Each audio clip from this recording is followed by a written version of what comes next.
Here's a poem for you by Pablo Neruda. It is called Ode to My Socks. It begins with a proper name, Maru Mori, which is a woman's name. Maru Mori brought me a pair of socks, which she knitted herself with her sheepherder's hands, 2 socks as soft as rabbits. I slipped my feet into them, as though into 2 cases knitted with threads of twilight and goatskin. Violent socks. My feet were 2 fish made of wool, 2 long sharks, sea blue, shot through by one golden thread, 2 immense blackbirds, 2 cannons. My feet were honored in this way by these heavenly socks.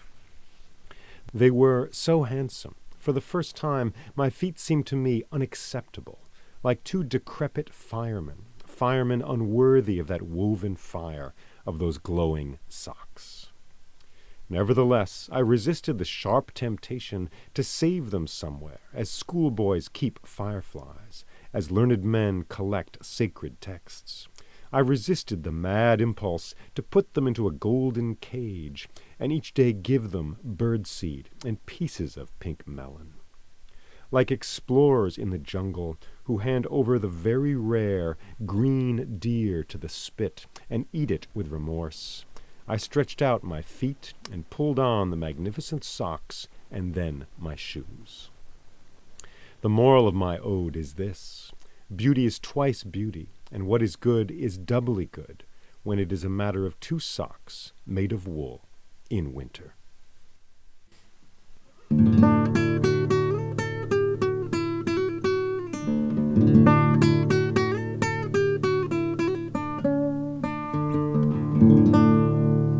Hello, and welcome to the Crane Bag Podcast. I am Jay Leeming.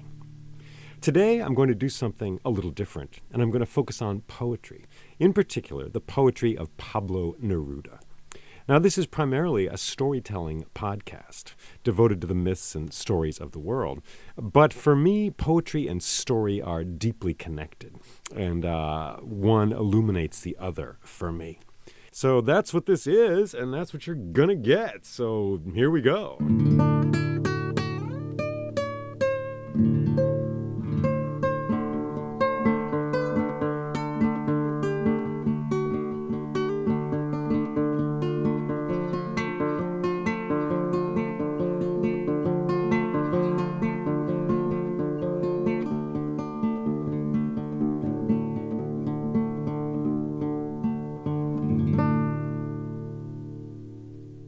Pablo Neruda was a poet from Chile, or as we might say in America, Chile, that narrow country on the western side of South America. He wrote in Spanish, and he was born in 1904 and died in 1973.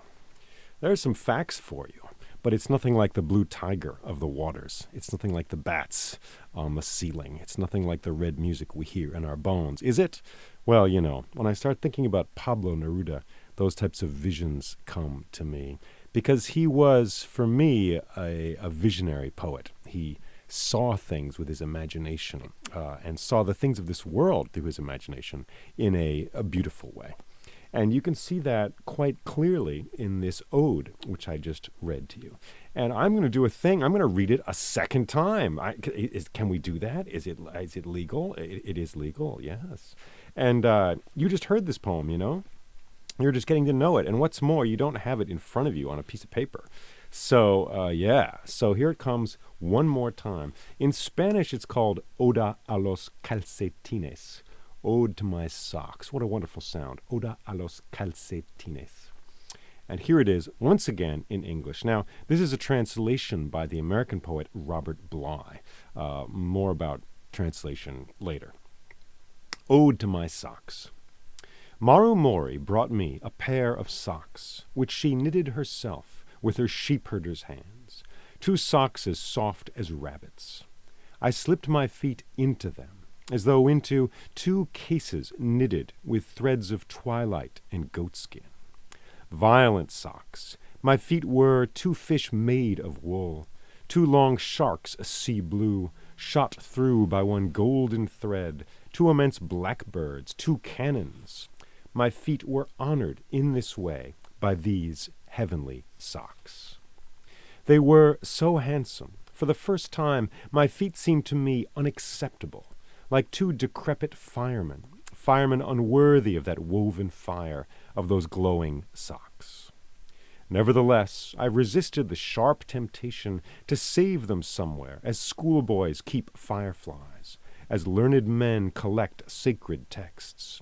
I resisted the mad impulse to put them into a golden cage and each day give them birdseed and pieces of pink melon. Like explorers in the jungle, who hand over the very rare green deer to the spit and eat it with remorse, I stretched out my feet and pulled on the magnificent socks and then my shoes.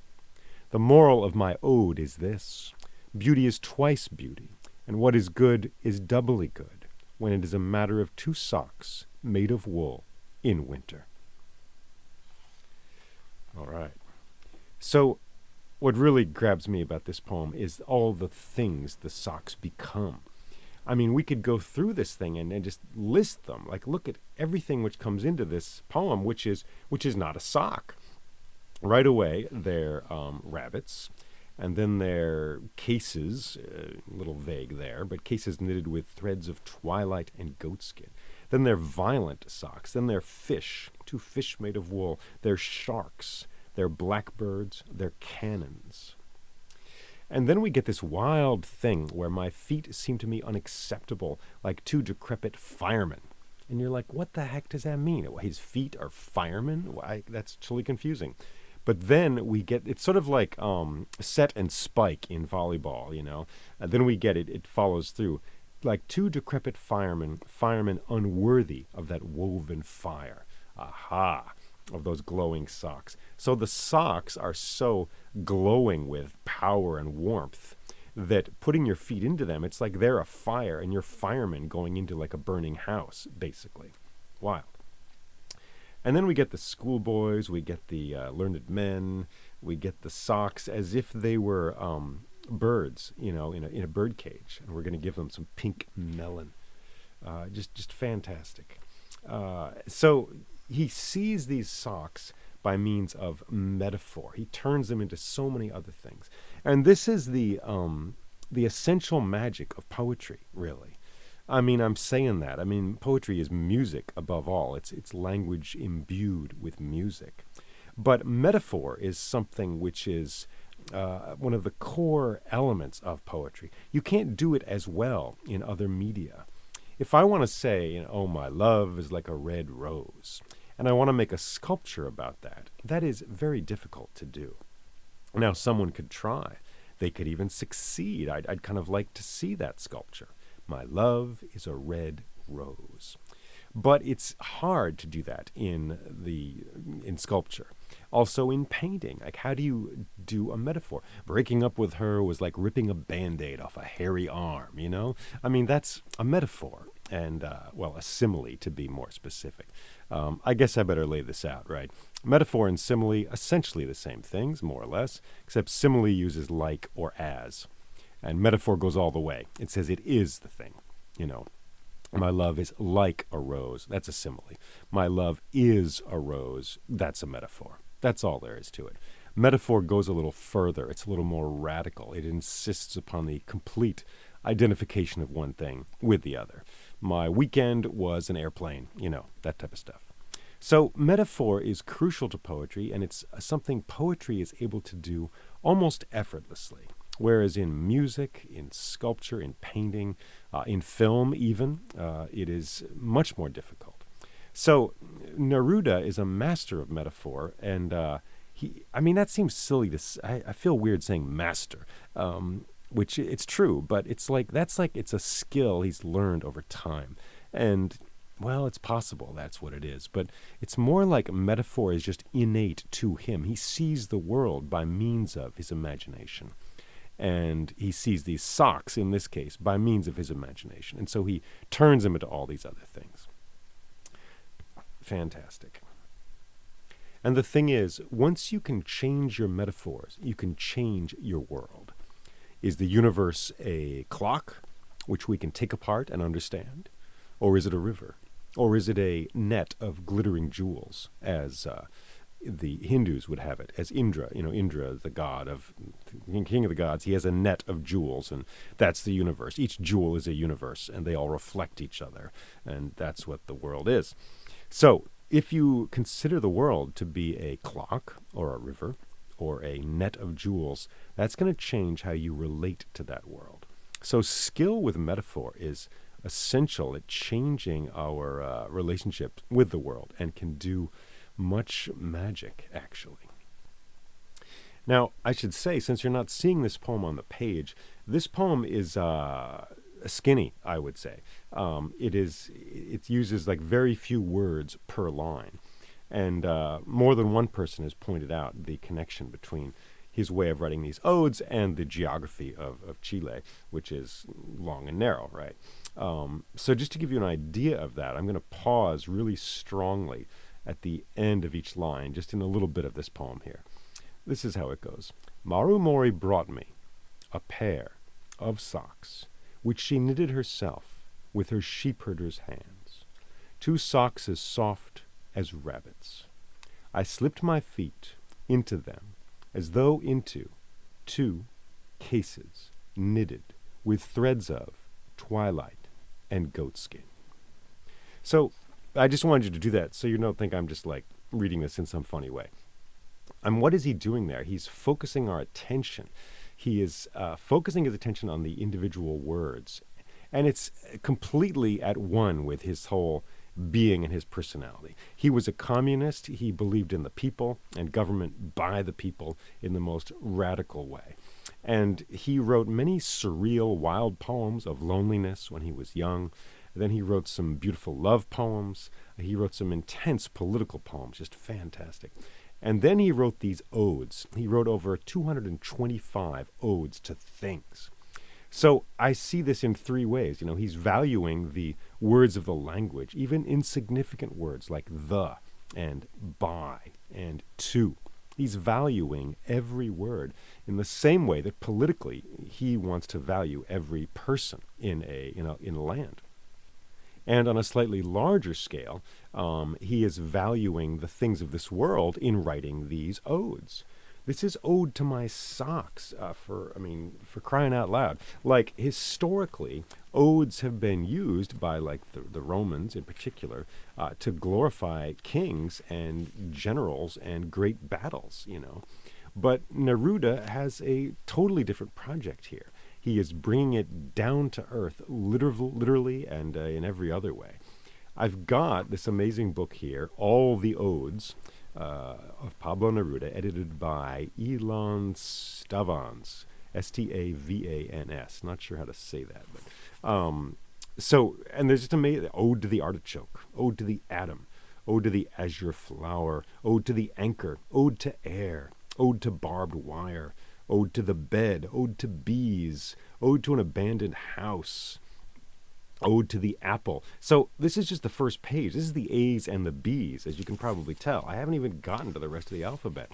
Ode to laziness, ode to the lemon, ode to a laboratory technician. So it goes. Neruda is, well, he's a genius, sure. But he wrote a lot, and he's not always amazing, but he's always pretty good, for sure. And he's similar to other creative types like, well, both Bob Dylan and Pablo Picasso come to mind. People who just keep opening sort of new realms and developing in wild ways, and far from losing their way, they seem to use each new realm of expression as if it had been theirs the whole time. So Neruda was like that. What I love about his poems is that they speak clearly, but they maintain the mystery of the world. They find magic in socks and hats. For me as a child, imagination was a way to escape the world I found myself in. But in Neruda, I find someone who uses that imagination and turns it around and gives it to the world in a very generous way. And so everything becomes magical. Everything starts to glow like those socks. The Japanese poet Busan said that we must escape the commonplace by means of the commonplace. Neruda does many things, but one of them, which I most enjoy, is how he does that. So I'm going to give you this poem in Spanish as well, because that is its native element. That's where it began, and that gets us closer to the source. I don't actually speak Spanish, but I have a good ear, and I've heard other people read this poem quite a lot. So I'm going to give it my best shot. And here we go. Oda a los calcetines. Me trajo Marumori un par de calcetines que tejió con sus manos de pastora. Dos calcetines suaves como liebres. En ellos metí los pies como en dos estuches tejidos con hebras del crepúsculo y pellejo de ovejas. Crepúsculo means twilight, right? Violentos calcetines, violent socks, right? Violentos calcetines, mis pies fueron dos pescados de lana, dos largos tiburones de azul ultramarino atravesados por una trenza de oro, dos gigantescos mirlos, dos cañones, two cannons. Mis pies fueron honrados de este modo por estos celestiales, heavenly, celestiales, calcetines. Eran tan hermosos que por primera vez mis pies me parecieron inaceptables, como de dos decrépitos bomberos, decrepit firemen. Bomberos indignos de aquel fuego bordado, de aquellos luminosos calcetines, the glowing socks. Nevertheless, I resisted the sharp temptation. Sin embargo, resistí la tentación aguda de guardarlos como los colegiales preservan las luciérnagas, fireflies, luciérnagas, como los eruditos coleccionan documentos sagrados, sacred documents, right? Resistí el impulso furioso de ponerlos en una jaula, a cage. That's a great word for a cage, a jaula. En una jaula de oro y darles cada día alpiste y pulpa de melón rosado. Como descubridores que en la selva entregan el rarísimo venado verde al asador y se lo comen con remordimiento, estire los pies y me enfunde los bellos calcetines y luego los zapatos. The moral of my ode is this, y es esta la moral de mi oda. Dos veces es belleza, la belleza y lo que es bueno es doblemente bueno cuando se trata de dos calcetines de lana en el invierno. Two socks made of wool in winter. So even though my Spanish is, I'm sure, not 100% correct, I'm reading it in this way right now because poetry communicates through sound as much as through meaning. And so, though we may think we have this poem in English, it is an entirely different thing in its native language. It is a different thing to have luciérnagas and bomberos than to have, fireflies and firemen. Not like one's better than the other, but it's just different, and it's a different understanding of what those things are. Luciérnagas. It's just great. So thank you for putting up with that. And if there's someone out there who wants to read this in Spanish, who really knows the language and can send it to me, I would happily replace my version with yours. I'm just saying. And this translation is by Robert Bly, who was my teacher and friend, American poet from Minnesota. And Neruda said to Robert one time, he said, I don't want you just to translate my poems. I want you to improve them. So there we have it. And I've also heard Neruda thought this version was better than the original, but I don't know about that. So there's decisions to be made when you translate a poem, right? And you can just go back and forth. People can cry foul, and they can cry not foul. But that's a version I like. And Robert takes some liberties, and he throws some things away. I mean, that's what translators have to do. And Yeah, so that's the story there. I'm going to give you one more ode. So, I mean, like I said, this book is just kind of amazing. And like I said, his book, All the Odes, this book, All the Odes, it's, like I say, it's not all amazing, but it's all pretty damn good. I mean, I just opened this up like right before I pressed record, and I read this poem, and I'm just going to record it because I think it's really good. Ode to the Cat, Oda al Gatto. This is translated by a fellow named Ken Krabenhoft. So here we go. Ode to the Cat. There was something wrong with the animals. Their tails were too long, and they had unfortunate heads. Then they started coming together, little by little, fitting together to make a landscape, developing birthmarks, grace, pep. But the cat, only the cat, turned out finished and proud. Born in a state of total completion, it sticks to itself and knows what it wants. Men would like to be fish or fowl. Snakes would rather have wings, and dogs are would-be lions. Engineers want to be poets. Flies emulate swallows, and poets try hard to act like flies. But the cat wants nothing more than to be a cat, and every cat is pure cat, from its whiskers to its tail, from sixth sense to squirming rat, from nighttime to its golden eyes. Nothing hangs together quite like a cat. Neither flowers nor the moon have such consistency. It's a thing by itself, like the sun or a topaz, and the elastic curve of its back, which is both subtle and confident, is like the curve of a sailing ship's prow. The cat's yellow eyes are the only slot for depositing the coins of night. O little emperor without a realm, conqueror without a homeland, diminutive parlor tiger, nuptial sultan of heavens roofed in erotic tiles, when you pass in rough weather and poise 4 nimble paws on the ground, sniffing, suspicious of all earthly things, because everything feels filthy to the cat's immaculate paw. You claim the touch of love in the air. O freelance household beast, arrogant vestige of night, lazy, agile, and strange, O fathomless cat, secret police of human chambers, and badge of vanished velvet. Surely there is nothing enigmatic in your manner. Maybe you aren't a mystery after all. You're known to everyone. You belong to the least mysterious tenant. Everyone may believe it, believe their master, owner, uncle, or companion to a cat, some cat's colleague, disciple, or friend. But not me. I'm not a believer. I don't know a thing about cats. I know everything else, including life and its archipelago, seas and unpredictable cities, plant life, the pistol and its scandals, the pluses and minuses of math.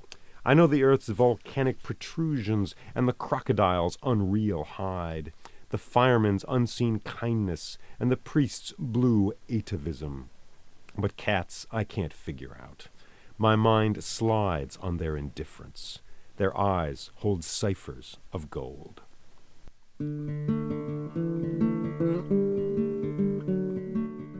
Ode to the Cat by Pablo Neruda, translated by Ken Krabenhoft, and found in the book All the Odes, edited by Ilan Stavans, Stavans, and published by Farrar, Straus, and Giroux. If you were able to support this podcast, please do so. You can do that at patreon.com/storyjl. Thank you for listening, and take care.